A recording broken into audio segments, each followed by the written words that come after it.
administration here. 2 days later, on February 12th, the announcement comes out that the State Department is going to buy $400 million of armored Teslas. Okay, so now it's getting even more blatant. It's getting even more brazen. The State Department is just going to buy a whole bunch of product from Elon Musk, product that they were not previously scheduled to buy. It is true that the Biden administration had a blueprint that was going to buy some electric vehicles, but it was around $483,000 worth of vehicles. Trump revises that blueprint of spending so that now the federal government is going to spend $400 million on armored Teslas from Elon Musk.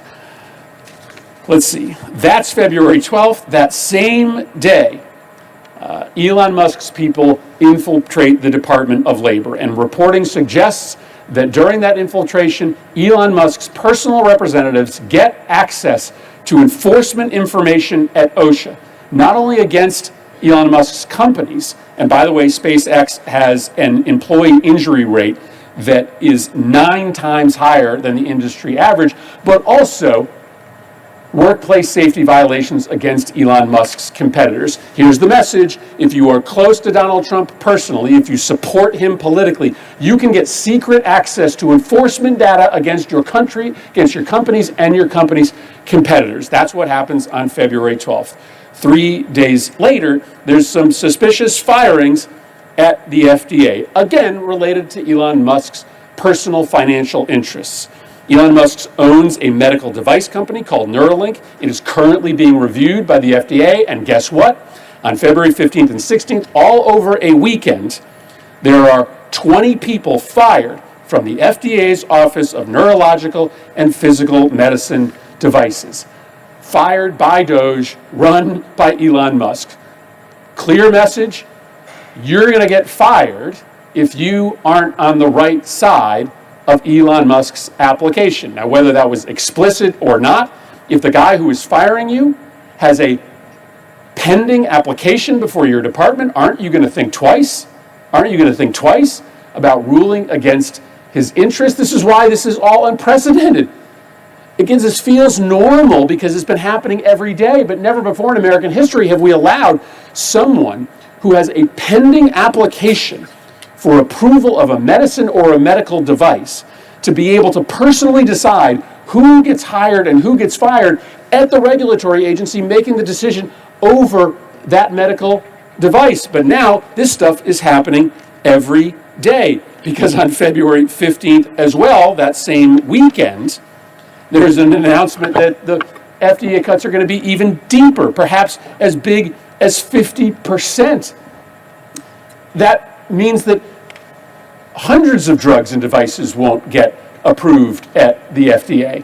And you know who benefits from that? The folks that are selling the snake oil products. And guess who's selling the snake oil products? The people who work for Donald Trump, selling Vita gummy scams.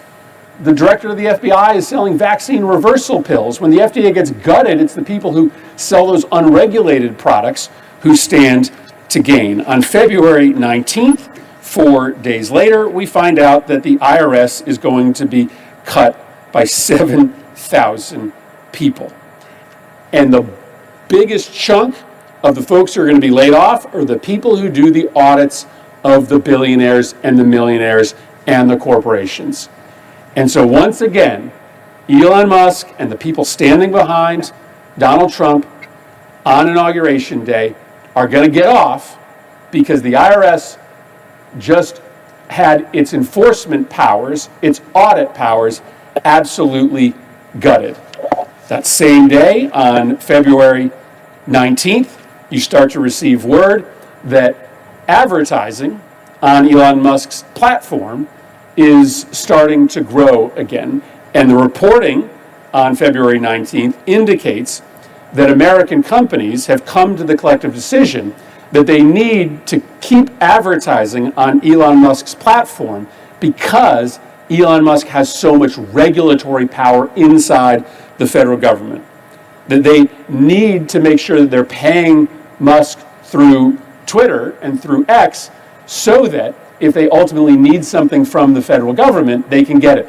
this, again, is why we have never, ever in the history of this country allowed for the richest man in the world, somebody who controls major companies, to also have an official position inside the government. Because of course, it opens up these clear avenues where people are going to do business with him privately to try to curry favor with him publicly.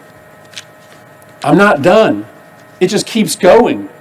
The next day, on February 20th, the CDC's Advisory Committee on Immunization Practices monthly meeting is canceled and not rescheduled. And so we were very worried that Robert F. Kennedy Jr., who makes money off of his attacks on vaccines, would continue those attacks when he took over HHS. Because if faith in vaccines continues to plummet, it is very likely that RFK Jr. will make money. Why? Because the not-for-profit that he will likely return to, the company that he will return to after he leaves, makes money as vaccine misinformation spreads. And he also continues to collect fees for referring cases to a company that handles claims of personal injury due to vaccines.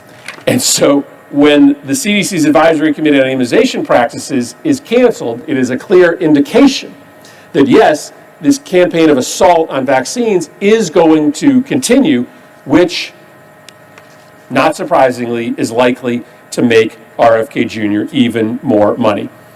On February 26th, we see Trump's MAGA hats that are for sale on his website displayed in the Oval Office. And it's just a reminder that so many people inside Trump's universe continue to sell merchandise on the side in order to make money. Donald Trump has always done this, and we've just kind of accepted it, even though it is a kind of corruption in and of itself. But Kash Patel, the director of the FBI, is still selling cash-branded merchandise, even while he's going to run the FBI. Elon Musk and others are selling Doge merchandise.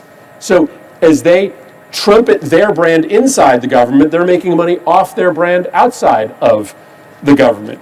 On February 26th, maybe the third most significant of brazen corruption happens, news breaks that Elon Musk is just going to have the FAA cancel a contract with Verizon that has been in the works for years, and instead just substitute in Starlink for Verizon.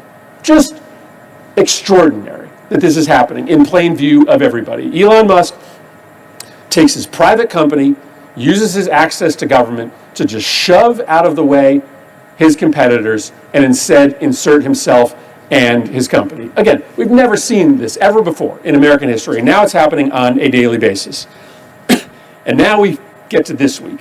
This week, Wired reports that guests are paying millions of dollars to dine with Donald Trump at Mar-a-Lago, and business leaders are being targeted with advertisements that sell access to a one-on-one meeting with the President of the United States for $5 million.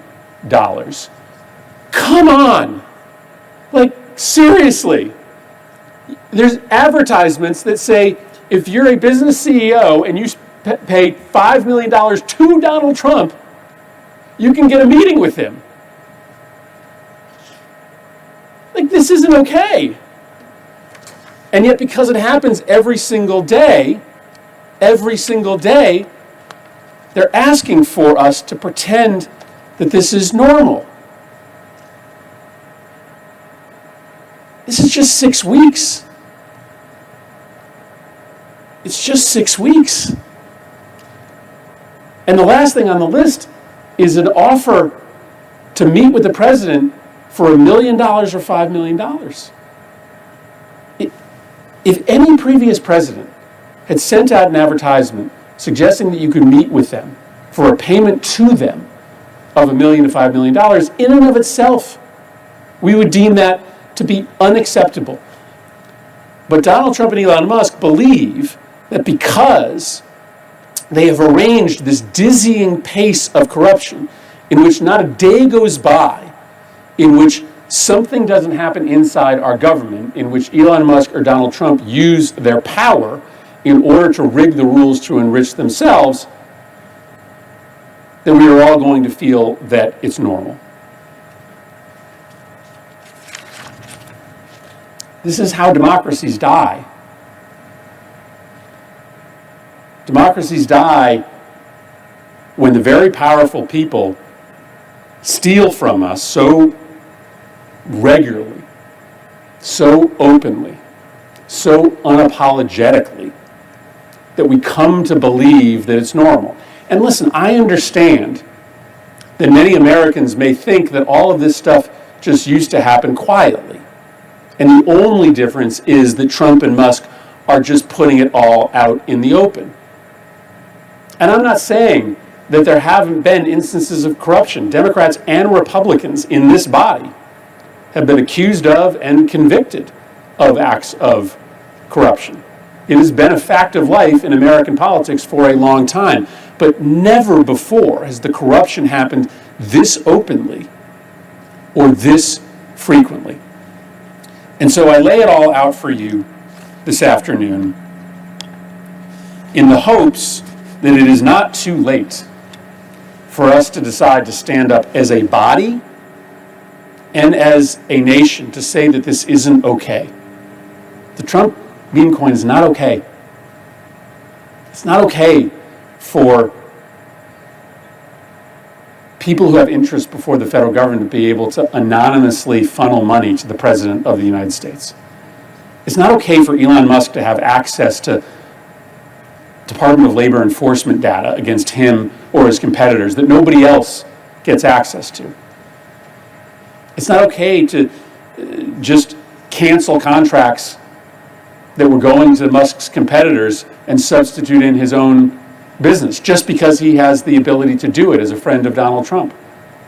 Like, the rule of law matters. Doing things by the rules matter. This level of corruption was not occurring behind the scenes prior. It is not just that the cover got pulled off of it all. And it's our decision as a body and as a country to decide not to normalize this scale of corruption. I yield the floor.